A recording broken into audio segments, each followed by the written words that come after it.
গল্পটি নিশ্চয়ই আপনারা বুঝেছেন। এখন ব্যাংক তার ছেলে মেয়েদেরকে উদ্ধার করার উদ্দেশ্যে রওনা দিয়েছে। এবার আমার পথ রওনা দিয়ে দিলাম। কি যে সামনে দেখা যাচ্ছে অনেকগুলো পোকা মাকড় আমাকে মারার জন্য সেই গাছের রাজা পাঠিয়েছে আরো ছোট ছোট অনেকগুলি গাছ আমাকে মারার জন্য। সে তবু আমি হার মানবো না, তাদেরকে মেরে মেরে চলে যাবো।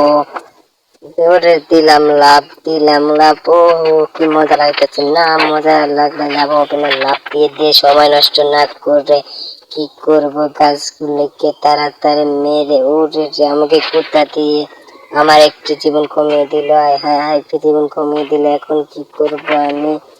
আমার মনে পড়েছে যে ওখানে একটি জীবন ফেলে রেখেছি। আমি তাড়াতাড়ি যাই, জীবনটিকে নিয়ে এখন সামনের দিকে রওনা দেই।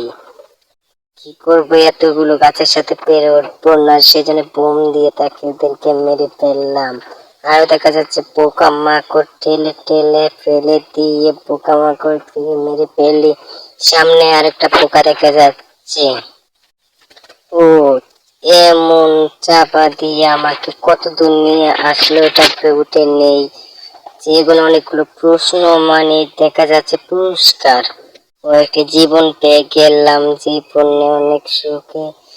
এতগুলো গাছ দেখা যাচ্ছে, কি করি বোমটাকে? ওরে বোম ফুটে যাবে পরে। তাই ওরা কি করছে? ওটা আমার কে দেখে লাফাচ্ছে না, লাফিয়ে লাভ নাই। আমি তাড়াতাড়ি এটার উপর উঠি।